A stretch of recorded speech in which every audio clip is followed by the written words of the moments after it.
Hello friends, स्वागत है आपका मेरे चैनल में। और आज हम पढ़ेंगे क्लास 6 का ओल्ड एडिशन का चैप्टर नंबर 4। अब हम धीरे धीरे जो है अब एनसीईआरटी हमारी ख़त्म होती जाएगी, तो चलिए स्टार्ट करते हैं।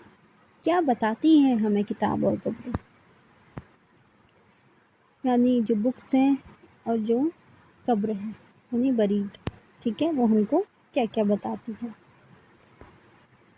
पुस्तकालय में मेरी जैसे ही घंटी बजी शिक्षक, मैं हमेशा कहती हूँ कि जो कहते हैं ना कि सीधे इसको क्या पढ़ना है, ये तो बच्चे पढ़ते हैं, उनके माइंडसेट से बनाया गया है, इसको पढ़ो क्योंकि यही तो आपकी लॉजिकल थिंकिंग डेवलप करेगा, है ना। तो मैं तो हमेशा से बोलती हूँ कि रेफ़र करती हूँ कि आप इसको पढ़ो, ठीक है। तो जैसे कि ही घंटी बजी तो जो टीचर थे छात्रों को अपने साथ आने को कहा, ठीक हो गया। तो बेल बजी तो जो है छात्रों को अपने साथ आने को कहा होगा टीचर ने, आ जाओ। आज वे पहली बार पुस्तकालय जा रहे हैं यानी लाइब्रेरी जा रहे हैं। मैरी, ठीक है, मैरी एक लड़की है, उसने देखी पुस्तकालय यानी जो लाइब्रेरी है उसकी कक्षा में काफ़ी बड़ा, कक्षा से काफ़ी बड़ा है। वहाँ किताबों में भरी कई रैक है, कोने में एक अलमारी थी जो मोटी मोटी किताबों से भरी थी। मैरी को एक अलमारी खोलने की कोशिश करते देख शिक्षक ने कहा, उस अलमारी में अलग अलग धर्मों से जुड़ी हुई महत्वपूर्ण किताबें, क्या तुम्हें मालूम है हमारे पास वेदों का भी एक संग्रह है। मैरी सोचने लगी, वेद क्या है, चलो पता लगा। अब देखो ये इंट्रो है, तो हमको क्या कहा जा रहा है, हमको कहा जा रहा है कि जो आपकी पुस्तकालय है, ठीक है, पुस्तकालय की बात की जा रही है, ठीक है। तो जो हमारा पुस्तकालय है वो वहाँ पे विभिन्न जो वेरियस किताबें रखी होती है, विभिन्न टाइप की किताबें जो होती हैं। लेकिन जो मैरी है, ठीक है, जो मैरी है उसने एक अलमारी खोलने की जब कोशिश करी तो उसे तो शिक्षक ने उसे देख लिया और शिक्षक ने कहा कि ये धर्म और वेदों की यहाँ पे किताबें रखी हैं, ठीक है। जब भी आप लूसेंट वगैरह या फिर कोई स्टैंडर्ड वगैरह किताब पढ़ते हो तो वेदों के बारे में, लूसेंट में तो बहुत अच्छी तरीके से दे रखा है वेदों के बारे में कि वेद 4 होते हैं, 10 मंडल होते हैं, 1028 सूक्त होते हैं, 10,462 समथिंग जो है आपके मंत्र होते हैं, है ना। फिर गायत्री मंत्र का तीसरे मंडल में आपको जो है वहाँ पे मेंशन मिलेगा। तीसरे मंडल में सावित्री को मेंशन कर रखा है, उसमें इंद्र को मेंशन कर रखा है, अग्नि को मेंशन कर रखा है, ठीक है। यजुर्वेद, सामवेद, अथर्ववेद, ये जो है हमारे ऋग्वेद, यजुर्वेद, सामवेद, अथर्व, ये 4 वेद हैं हमारे। तो उसमें बहुत अच्छे प्रकार से बताया गया है। लेकिन हमको यहाँ पे जो पर्सपेक्टिव है, हमको यहाँ समझना है कि जो दुनिया के प्राचीनतम साहित्य हैं उनके स्रोत में से एक है, ठीक है। शायद तुमने वेदों के बारे में सुना हो, बिल्कुल, मैंने पहले ही बता दिया आपको कि 4 वेद है, ऋग्वेद, सामवेद, यजुर्वेद और अथर्ववेद, ठीक है। सबसे पुराना वेद पता है आपको, पहले ऋग्वेद आता है, ऋग्वेद जिसकी रचना लगभग एनसीईआरटी के अकॉर्डिंग 3500 साल पहले हुई थी। तो ऋग्वेद की जो रचना है 3500 साल पहले हुई थी। ऋग्वेद में 1000 से ज़्यादा प्रार्थनाएं हैं, सुन लो भाई अच्छे से, कि 1000 से ज़्यादा प्रार्थनाएं हैं भाई उसके अंदर, ठीक हो गया।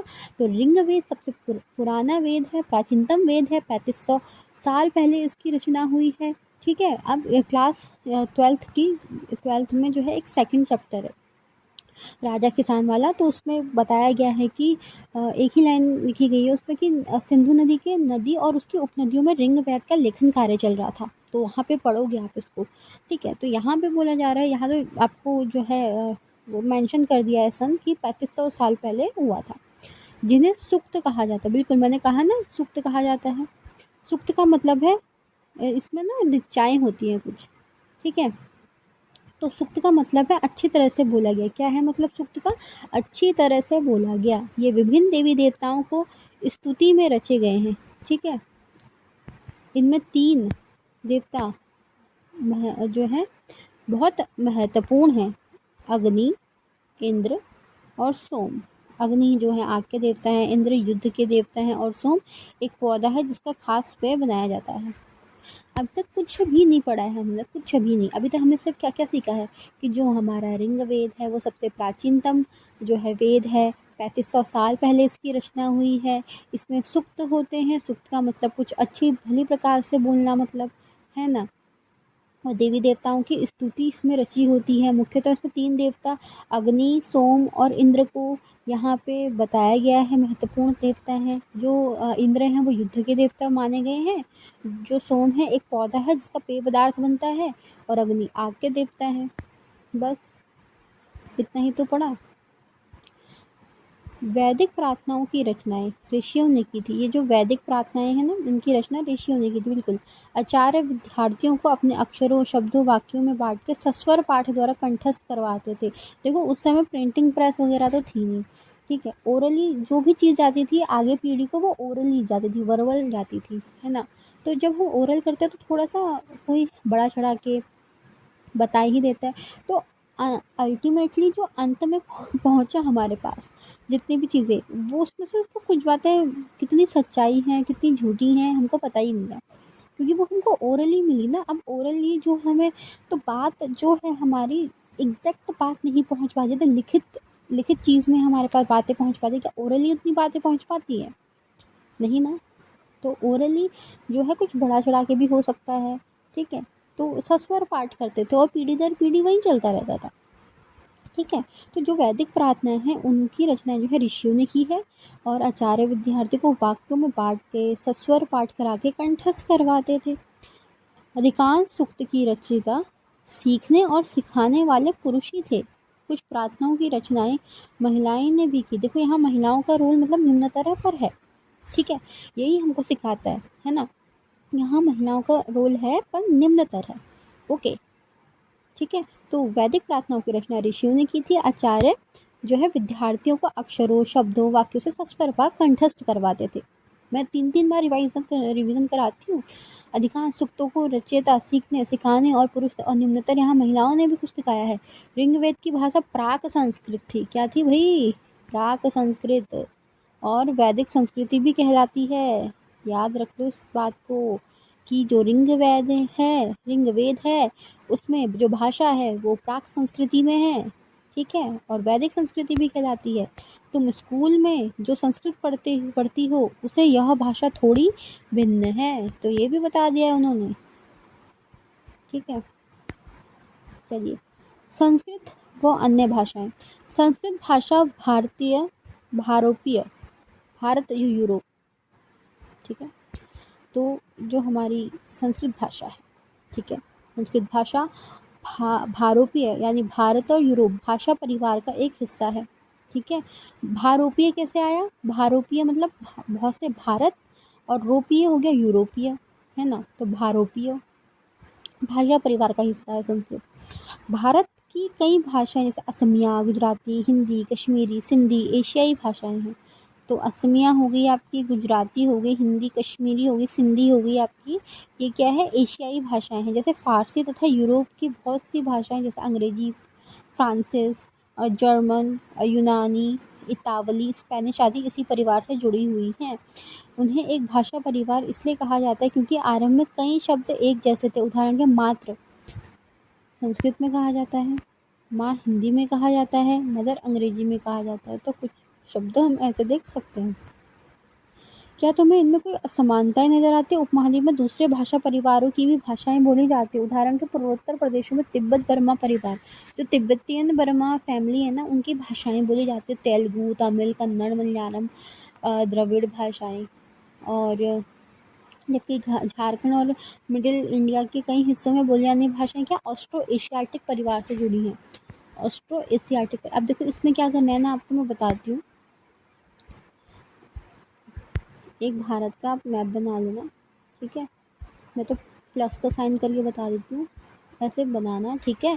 फिर आपको यहाँ वो भारोपीय, तो आपको असमिया, गुजराती, तो असमिया यहाँ बोली जाएगी इस साइन में, गुजराती इधर है ना। और कश्मीरी इधर है, हिंदी तो हरियाणा में ही बोली जाती है ना।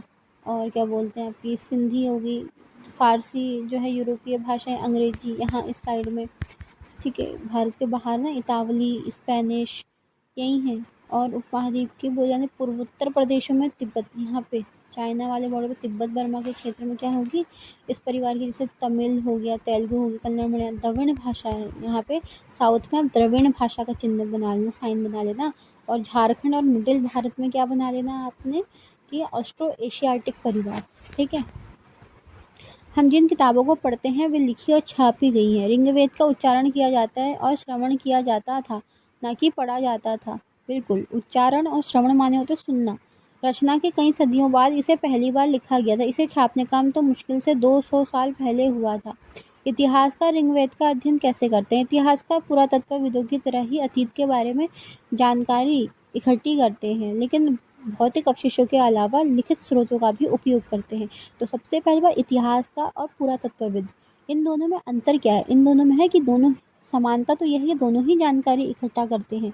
लेकिन पुरातत्वविद भौतिक अवशेषों, जैसे मृतभांड हो गए, बर्तन हो गए आपके, ठीक है, कोई धातु हो गई, कोई जैसे आग में जले उनको कुछ अनाज मिल गए, तो ये ऐसे साक्ष्य देखते हैं। लेकिन इतिहास का लिखित स्रोत भी का भी उपयोग करते हैं। किसका? रिटन जो आपके सोर्सेज है उसका भी यूज़ करते हैं। चलो देखते हैं कि वे ऋग्वेद का अध्ययन कैसे करते हैं। ऋग्वेद के कुछ सूक्त वार्तालाप के रूप में है। विश्वामित्र नामक ऋषि और देवियों के रूप में पूजित दो नदियाँ व्यास और सतलुज के बीच, बिल्कुल व्यास और सतलुज हमने देखी कि इस तरफ से बहती है, ठीक है, ये इधर से सतलुज हमने देख लिया था। जो सिंधु नदी की सहायक नदी थी उसमें हमने बात की थी। तो ऋग्वेद के कुछ वार्तालाप के रूप में, इसमें विश्वामित्र नामक ऋषि देवियों के रूप में पूजित दो नदियाँ व्यास और सतलुज के बीच संवाद का एक सूक्त का अंश है। देखो, कुछ समझ नहीं आएगा देखने में, लेकिन ये आपको एक एग्जाम्पल दे रखा है। ऋग्वेद की पांडुलिपि का एक पन्ना भुज्र वृक्ष की छाल पे लिखी है। बिल्कुल, पांडुलिपि कश्मीर में पाई गई। लगभग 150 वर्ष पहले ऋग्वेद की सबसे पहली बार छापने वाले इसका उपयोग किया गया था। इसी पांडुलिपि को देखकर अंग्रेजी अनुवाद तैयार किया गया। यह पांडुलिपि पुणे महाराष्ट्र एक पुस्तकालय में सुरक्षित है। अब यहाँ पे एक कहानी दी गई है आपको। विश्वामित्र, हे नदियों, अपने बच्चों को चाटनी हुई दो चमकती गायों की तरह दो फुर्तीले घोड़ों की चाल से पहाड़ों से नीचे आओ। इंद्र द्वारा दी गई हुई शक्ति से स्फूर्ति तुम रथों की गति से सागर की ओर बह रही हो। तुम जल से परिपूर्ण और एक दूसरे से मिल जाना चाहती हो। तो यहाँ एक नदी जो है, एक संगम होता है नदियों में, भाई मिलती हैं वो, तो ठीक है। विश्वामित्र हैं, वो नदियों को बोल रहे हैं, ठीक है। और नदियाँ जल से परिपूर्ण, हम देवताओं के बनाए रास्ते पे चलती हैं, एक बार निकलने पे हमें रोका नहीं जा सकता। हे ऋषि, तुम हमसे प्रार्थना क्यों कर रहे हो? विश्वामित्र, हे बहनों, तुम गायक की प्रार्थना सुनो। मैं रथों और गाड़ियों सहित बहुत दूर से आया हूँ। कृपया करके अपने जल को हमारे रथों और गाड़ियों को धुरियों के ऊपर ना उठाओ, ताकि हम आसानी से उस पार जा सकें। हम तुम्हारी प्रार्थना सुनेंगे, जिससे तुम सब सुरक्षित उस पार जाओ। इतिहासकार यह बताते हैं कि प्रार्थना उस क्षेत्र में रची गई होगी जहाँ ये नदियाँ बहती हैं। वे यह भी सुझाते हैं कि जिस समाज में ऋषि रहते हैं वहाँ घोड़ों गायों को बहुत महत्व दिया जाता है, इसीलिए नदियों की तुलना में घोड़ों और गायों से ही की जाती है। ऋग्वेद की प्रार्थनाओं में अन्य दूसरी नदियाँ, खासकर सरस्वती, सिंधु की सहायक नदियों का भी जिक्र है। गंगा और यमुना का उल्लेख सिर्फ एक ही बार हुआ है। ठीक हो गया। तो इसमें कहानी में आपको कुछ नहीं, एक नदियाँ है, विश्वामित्र नदी से कहते हैं हमको उस पार जाना है, ठीक हो गया। नदियाँ कहते हैं हम तुम्हारी प्रार्थना सुन लेंगे, ओके। और सतलज और व्यास के बारे में हमें बताया था। गंगा और यमुना का एक ही बार वर्णन किया है। सिंधु की सहायक नदियों का जिक्र कर रखा है, ठीक है। मानचित्र 1 को देखो, ऐसी 5 नदियों को सोचो जिसके नाम ऋग्वेद में नहीं है। चलिए, मवेशी, घोड़े और रथ। ऋग्वेद में मवेशियों, बच्चों, खासकर पुत्रों और घोड़ों की प्राप्ति के लिए अनेक प्रार्थनाएं की गई। बिल्कुल, पुत्र प्राप्ति के लिए यज्ञ किया जाता था। अश्वमेध यज्ञ के बारे में आपने सुना होगा, है ना। मवेशी, घोड़े प्राप्त, ये सब कुछ प्रार्थना की जाती। घोड़ों की लड़ाई में रथ खींचने के काम में लाया जाता था। इन लड़ाइयों में मवेशी जीत कर लाए जाते थे। ठीक हो गया। जब लड़ाई होती मवेशी जीत के लाए जाते होंगे। घोड़ों को रथ चलाने के लिए खींचा जाता होगा। लड़ाइयाँ वैसे ही जब आप कोई सा भी सिक्वल देखते हो, महाभारत हो गया, रामायण हो गया, तो उसमें घोड़े दिखाते हैं ना आपको, घोड़े पे ही आते हैं। लड़ाइयाँ वैसे जमीन के लिए भी लड़ी जाती थी, जहाँ अच्छे चारागाह हो या जहाँ पे जौ जैसी जल्दी तैयार हो जाने वाली फसलों का उपजाया जा सकता हो। कुछ लड़ाइयाँ पानी के स्रोतों, लोगों की बंदी बनाने के लिए भी लड़ी जाती थी। बिल्कुल, उस समय क्या था ना, लोगों को बंदी भी बनाया जाता था, ठीक है। और ज़मीन के लिए भी लड़ाइयाँ होती थी। चारागाह यहाँ जैसे जल्दी तैयार हो जाने फसलों को उपजाया जाता था, जौ जैसी। युद्ध में जीते गए धन का कुछ भाग सरदार रख लेते थे तथा कुछ भाग पुरोहितों को दिया जाता था। मतलब सरदार और पुरोहित में 2 हिस्से होते थे जो धन मिलता था। शेष धन आम लोगों में बाँट दिया जाता था। कुछ धन यज्ञ करने के लिए प्रयुक्त होता है। यज्ञ की आग में आहुति दी जाती थी। ये आहुति देवी-देवताओं को दी जाती थी। घी, अनाज, कभी-कभी जानवरों को भी आहुति दी जाती थी। अधिकांश पुरुष इन युद्धों में भाग लेते। कोई स्थायी सेना नहीं थी, लेकिन लोग सभाओं में मिलते-जुलते थे। और युद्ध को शांति के विषय में सलाह-मशवरा करते हैं। वहाँ ये ऐसे लोगों को अपना सरदार चुनते हैं जो बहादुर कुशल योद्धा थे। लोगों की विशेषताएं बताने वाला शब्द। लोगों का वर्गीकरण काम, भाषा, परिवार या समुदाय, निवास स्थान या सांस्कृतिक परंपरा के आधार पर किया जाता है। ऋग्वेद में लोगों की विशेषता बताने वाले कुछ शब्दों को देखो। ऐसे 2 समूह जिनका वर्गीकरण के आधार पर किया जाता है। पुरोहित, जिन्हें कभी-कभी ब्राह्मण कहा जाता था, तरह-तरह के यज्ञ अनुष्ठान करते। कुछ लोग राजा। ये राजा वैसे नहीं थे जिनके बारे में तुम बाद में पढ़ोगी। ये ना तो बड़ी राजधानियों और महलों में रहते थे, ना कि इनके पास सेना थी, ना ही ये कर वसूलते थे। प्रायः राजा ही मृत्यु के बाद उसका बेटा अपने आप ही शासक बन जाता था। ठीक है, तो अभी तक देखो 10-10 पेज के चैप्टर हैं, तो आराम से हम इसको कर लेंगे। वैसे तो 8 पेज का ही है वाला चैप्टर। चलो इसको समझा देते हैं। नदी वाला तो समझ आ गया था ना। मैंने बोला कि जो मवेशी थे, ठीक है, ओके, घोड़े थे, रथ थे, इनके बारे में एक बात सोचो आप। इतने आपने मतलब धार्मिक ग्रंथ देखे होंगे, जो हम महाभारत जो है टीवी पे देखते हैं, तो वो घोड़े तो लाते थे ना खींचने के लिए, ठीक है, रथों को चलाने के लिए। एक लॉजिक ये है, ठीक है। अब ये सोचो उस समय पुत्र प्राप्ति के लिए ज़रूर होता होगा। लड़कियों का तो वैसे भी नहीं था ना, क्या बोलते, लड़कियां होंगी तो ठीक है, नहीं हुई तो ऐसी कोई बात नहीं है, मतलब है ना। पुत्र प्राप्ति ज़्यादा महत्व क्यों, राजा कौन बनेगा अगला। Second logic. थर्ड लॉजिक ये था कि घोड़े तो ज़रूर चाहिए थे उनको। चौथा, मवेशी जो है युद्ध से जीत के लाए जाते। धन भी जो होता था, पैसा भी जो होता था, सरदार और पुरोहित में बांटा जाता था और बाकी आम जनता को दिया जाता, कुछ यज्ञ में लगाया जाता था। अभी तक तो हमने यही सीखा, ठीक है। चारा गाँव में जैसे जौ जैसी फसल उगाई जाती थी ताकि वो तेज़ी से बढ़े, जल्दी बढ़े, है ना। ओके। और जो आपके धन का हो गया, घी, अनाज, कभी-कभी जानवरों की भी आहुति दी जाती थी। और अधिकांश पुरुष इन युद्धों में कोई स्थायी सेना नहीं थी, ये इम्पोर्टेंट है। कोई स्थायी सेना तो थी नहीं, और लेकिन लोग सभाओं में मिलते-जुलते, शांति व सुरक्षा में सलाह-मशवरा मतलब होता रहता था। जो लोग अपने सरदार चुनते थे ना, वो भी बहादुर और कुशल होते थे। अब यहाँ पे लोगों की विशेषता वाले कुछ बताने वाले शब्द हैं। जैसे लोगों का वर्गीकरण उनके वर्क, उनकी लैंग्वेज, उनकी फैमिली, उनकी कम्युनिटी, इन सब के लिए होता था। यानी कि काम, भाषा, समुदाय, निवास स्थान, सांस्कृतिक कल्चरल जो ट्रेडिशन था हमारा, तो सांस्कृतिक परंपरा के आधार पे यहाँ किया जाता था। जो आपका ऋग्वेद है उनमें कुछ विशेषताएं, जैसे ऐसे 2 समूह जिसका वर्णन काम के आधार पे किया जाता हो। पुरोहित कभी-कभी ब्राह्मण कहा जाता था, तरह-तरह के यज्ञ और अनुष्ठान करते थे। दूसरे थे लोग, यानी कि राजा। ये राजा वैसे थे जिनके बारे तुम बाद में पढ़ोगे। ये ना तो बड़ी राजधानी और महलों में रहते थे, ना ही पास सेना थी, ना ही कर वसूलते थे। प्रायः राजा की मृत्यु के उसका बेटा आप ही शासक बन सॉरी प्रायः राजा की मृत्यु के बाद उसका बेटा अपने आप ही शासक नहीं बन जाता था। तो उस समय जैसे आज हम देखते हैं ना, जब राजतंत्र आया तो राजा का बेटा राजा, तो ये अब ना चलेगा ऐसा बाद में, ठीक है। ये उस जो समुदाय की बात आ रही है कि जहाँ पे विकास हो रहा है, नॉलेज आ रही है कि हाँ इस प्रकार से राज्य को चलाना है। क्योंकि कुछ-कुछ बातें तो आ गई ना, जैसे यज्ञ कराना, ये बस एक उसको मतलब एक हम कहते हैं ना, उसको यूनिट करने वाला कोई नहीं था, ठीक है, एकता स्थापित करने वाला कोई नहीं था। सरदार तो बनते थे, लेकिन जो एक स्थायी सेना भी नहीं थी बताओ उनके पास। तो फिर अब वो मतलब बढ़ रहे हैं आगे को, धीरे-धीरे स्थायी सेना बनेगी, ठीक है। जनता या पूरे समुदाय के लिए 2 शब्दों का इस्तेमाल होता है। एक था जन, अब जन और जनपद, महाजनपद, ये सब कुछ आ रहे हो अब धीरे-धीरे, उसके हम चैप्टर में आ रहे हैं। तो जन, जिसका प्रयोग हिंदी व अन्य भाषाओं में आज भी होता है। दूसरा था विश्व, जिसे वैश्य कहा जाता है, जन और विश्व। इसके बारे में हम चैप्टर 5 में पढ़ेंगे। ऋग्वेद में विश्व और जनों के नाम से मिलते हैं, इसलिए हमें इसे पूर्व जन या विश्व, भरत जन या विश्व, यदुजन या विश्व जैसे उल्लेख मिलते हैं, ठीक है। यदुजन, पुरुजन, भरतजन, ऐसे करके कुछ नाम मिलते हैं। विश्व वैश्यों के लिए प्रयोग होता था। ठीक है। जिन लोगों ने इन प्रार्थनाओं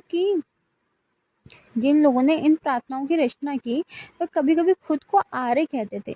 जिसने प्रार्थनाओं की रचना की वो क्या कहते हैं? आर्य। अपने विरोधियों को दास या दस्यु कहते थे। दस्यु वे लोग होते थे जो यज्ञ नहीं करते थे और शायद दूसरी भाषाएं बोलते थे। तो अंतर क्या है दस्यु में और जो आर्य हैं? आर्य जो है वो है जिसने प्रार्थनाओं की रचना करी। ठीक है। और अपने विरोधी को दास और दस्यु कहते हैं। दास और दस्यु जो लोग यज्ञ नहीं करते और वो दूसरी भाषा भी बोलते हैं। बाद के समय में दास स्त्रीलिंग, दासी शब्द का मतलब गुलाम हो गया। दास वे स्त्री और पुरुष होते हैं जिन्हें युद्ध में बंदी बनाया जाता है और उन्हें उनके मालिक की जायदाद माना जाता है। जो भी मकाम मालिक चाहते हैं उन्हें सब करना पड़ता था। जिस युग में उपमहाद्वीप के उत्तर पश्चिम में ऋग्वेद की रचना हो रही थी उसी समय दूसरी जगहों पे एक अलग अलग विकास हो रहा था। देखो वहाँ क्या हो रहा था। खामोश खामोश प्रहरी कहानी महापाषाण की। अगले पृष्ठ के चित्रों को देखो। ये शिलाखंड महापड़ा पाषाण माने पत्थर नाम से जाने जाते हैं। ये पत्थर दफन करने की जगह पर लोगों द्वारा बड़े करीने से लगाए गए थे। महापाषाण कब्रें बनाने की प्रथा लगभग 3000 साल पहले शुरू हुई थी। यह प्रथा दक्कन, दक्षिण भारत, उत्तर पूर्वी, तो उन्होंने भारत को जो है ना प्रचलित थी। कहाँ कहाँ पे देखो। यहाँ पे हमेशा मैं कहती हूँ कि एक प्लस बना लिया करो ताकि इजी पड़े। एक प्लस बनाओ। अब यहाँ पे दक्कन की बात हो रही है, दक्कन तो बीच में है। कोई दूसरा कलर ले लेते हैं। दक्कन तो बीच ही में ही है। ठीक हो गया।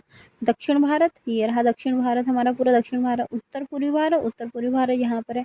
तो पूरी लाइन से बता रखा है कि अगर स्टार्ट है तो उत्तर पूर्वी भारत, फिर दक्कन, फिर दक्षिण भारत, और कश्मीर में भी प्रचलित है ना ये कब्रें। ओके। कुछ कुछ जो महत्वपूर्ण महापाषाण पुरस्थल मानचित्र 2 देखेंगे अभी। कुछ महापाषाण जमीन के ऊपर दिखे हैं, कुछ महापाषाण जमीन के भीतर भी हैं। ठीक है। ये देखो ये कब्रें हैं, ये पत्थर लगाए हैं, ये कब्र बनाई है। ठीक है। इस तरह के महापाषाणिक ताबूत समाधान शिष्ट कहा जाता है। क्या कहा जाता है? शिष्ट। यहाँ दिखाए गए शिष्ट में एक पोर्ट होल बड़ा सुराख है जो शायद पत्थरों से बने हुए कमरे में जाने का रास्ता हो सकता है। दिखने में तो एक कब्र जैसा ही लग रहा है पर एक रास्ता भी हो सकता है। ठीक है।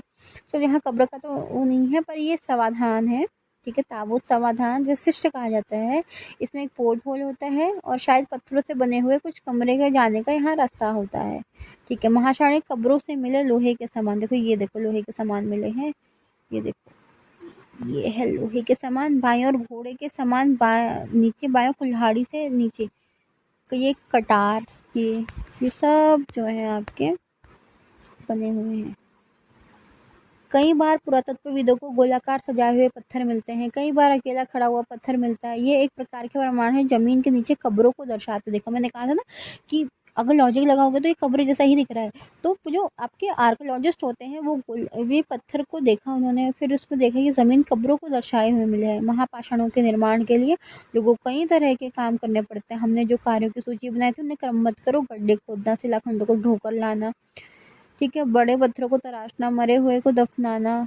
ठीक है। क्या क्या करना है? पहले तो गड्ढा खोदना है, शिलालेखों को ढोकर लाना है, बड़े बड़े पत्थर को तराशना और मरे हुए को फिर दफनाना है। ठीक है।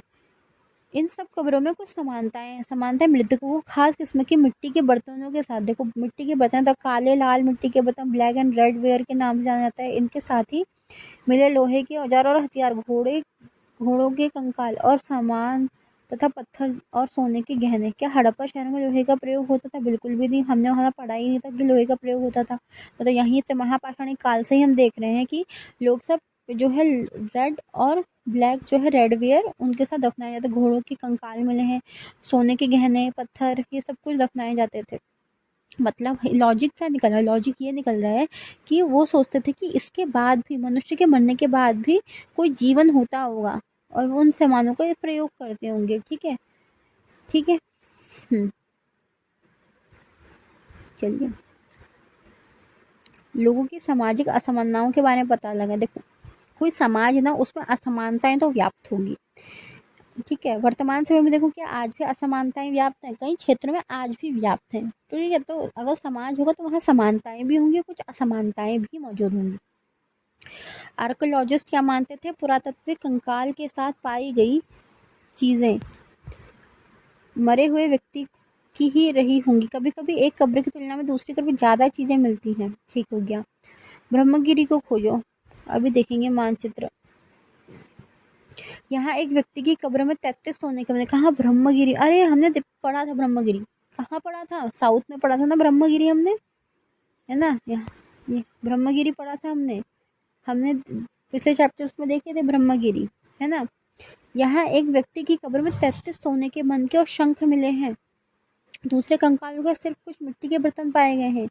यह दफनाए गए लोगों को सामाजिक स्थिति की भिन्नता को दर्शाता कि कुछ लोग अमीर थे और कुछ लोग गरीब थे, कुछ लोग सरदार थे और तो दूसरे अनुयायी थे। कुछ कब्रगाहें खास परिवारों के लिए, कभी कभी महापाषाणों में एक से अधिक कंकाल मिले हैं। वे यह दर्शाते हैं शायद एक ही परिवार के लोगों को एक ही स्थान पर अलग अलग समय में दफनाया गया था। बाद में मरने वाले लोगों को पोर्ट होल के रास्ते कब्रों में लाकर दफनाया जाता था। ऐसे स्थान को गोलाकार लगाए गए पत्थर या चट्टानी चिन्हों का काम करते थे, जहाँ लोग आवश्यकता अनुसार शवों को दफनाने दोबारा आ सकते थे। देखो यहाँ पे कहा जा रहा है कि महापाषाण काल में एक से अधिक कंकाल थे, ठीक है। और ये भी मतलब एनालाइज करा उन्होंने, दर्शाया कि शायद एक ही परिवार के लोगों को एक ही स्थान पे अलग अलग दफनाया गया, फिर पोर्ट होल के माध्यम से कब्रों को लाके दफनाया जाता था। रास्ते ऐसा स्थान गोल आकार का बनाया जाता था और चट्टानों से चिन्हित का काम कर, जहाँ लोग आवश्यक शवों को दफनाने दोबारा आ सकते थे। बिल्कुल। इनाम गांव हमने पढ़ लिया था, है ना। पिछले चैप्टर्स में हमने एक बिल्कुल अच्छा सा मैप आपको दिखाया था, ठीक है, जिसमें नवपाषाण महापाषाण कुछ याद आ रहा है आपको तो पता चल जाएगा। ठीक है, इनाम गांव को खोजो, यह भीमा की सहायक नदी है, तो हमको पता चल गया भीमा की सहायक नदी है। घोड़ के किनारे एक जगह है, इस जगह 3600 से 2700 साल पहले लोग रहते थे। यहाँ वयस्क लोगों को प्रायः गड्ढे में सीधा लिटाकर दफनाया जाता था। अब यहाँ पे इनाम गांव जो भीमा नदी की सहायक नदी घोड़ के किनारे एक जगह है, 3600 से 2700 साल पहले लोग वहाँ रहा करते थे। यहाँ जो वयस्क लोग थे प्रायः गड्ढों में सीधा लिटा के दफनाया जाता था। उनका सिर उत्तर की ओर, किधर की ओर भाई? उत्तर की ओर, उत्तर नॉर्थ की ओर किया जाता था। कई बार उन्हें घर के अंदर ही दफनाया जाता था। ऐसे बर्तन जिनमें शायद खाना और पानी हो दफनाए गए शवों के पास रख दिया जाता था, है ना। एक आदमी को 5 कमरों वाले मकान के आंगन में 4 पैरों वाले मिट्टी के एक बड़े संदूक में दफनाया गया था। जिसमें 5 कमरों वाला मकान था, 4 पैरों वाले मिट्टी के एक बड़े से संदूक में दफनाया गया था। बस्ती के बीच बसा यह घर गांव में सबसे बड़े घरों में से एक था। इस घर में एक अनाज का गोदाम भी है और शव के पैर मुड़े हुए हैं। तो यहाँ पे कहा जा रहा है, ध्यान से सुनो मेरी बातों को, कि इनाम गांव एक जगह है, 3600 से 2700 पहले की बात है। भीमा नदी की सहायक नदी घोड़ के किनारे एक जगह है।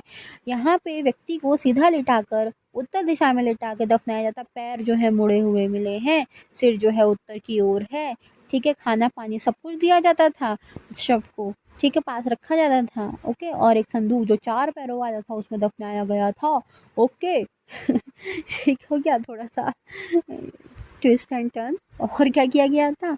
और यहाँ पे एक बड़ा सा मकान था 5 कमरों वाला, उसके बीच में वो दफनाया गया था, ठीक है। और अनाज का एक गोदाम भी वहाँ मिल रखा है, ठीक हो गया। तो क्या बताते हैं हमें कंकाल का अध्ययन? छोटे आकार के आधार पर एक बच्चे के कंकाल को आसानी से पहचाना जा सकता है। बिल्कुल।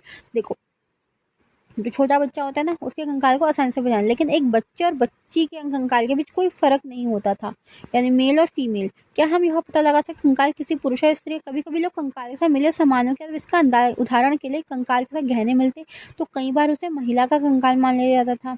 ऐसी समझ के साथ समस्या थी। अक्सर पुरुष भी आभूषण पहनते थे।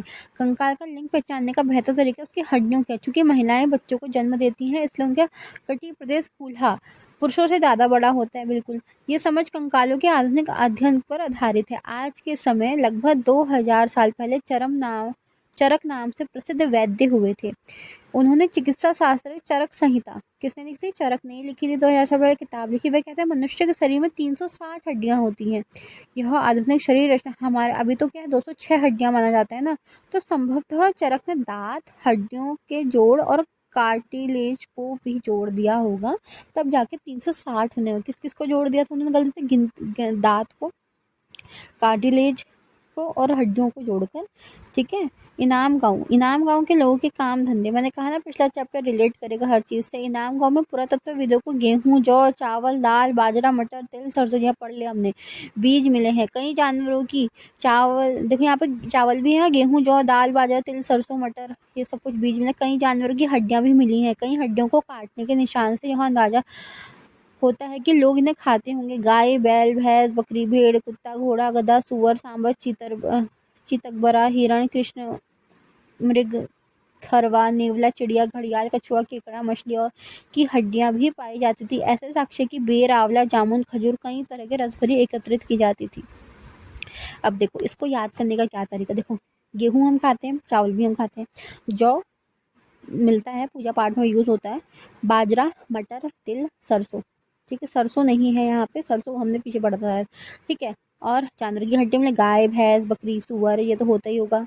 कुत्ता, घोड़ा, गधा, सांबर, चितकबरा, हिरण, कृष्ण मृग, नेवला, चिड़िया, घड़ियाल, कछुआ, केकड़ा, मछली की हड्डियां। तो ये याद हो जाएंगी जितना बार पढ़ोगे। आंवला, जामुन, खजूर, कई प्रकार के रस एकत्रित थे। चलो हो गया। ओके। अब यहाँ पे ये उपयोगी शब्द हैं, इसको मैंने कहा है जब भी इनको देखो।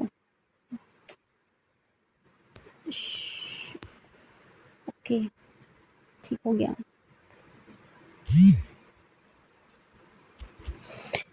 ठीक है। तो सूक्त क्या होते थे जो अच्छी तरह बोला जाता था, है ना? व्रत क्या था? युद्ध के लिए प्रयोग किया जाता था।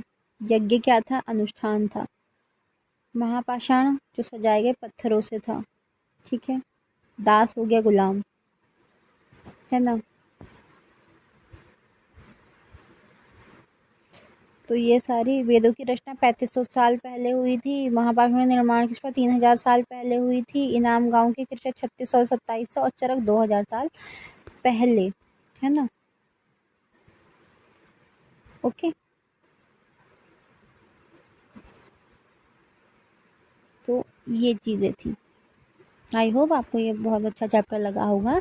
और ये तो अब आज आधे घंटे में कंप्लीट हो गया।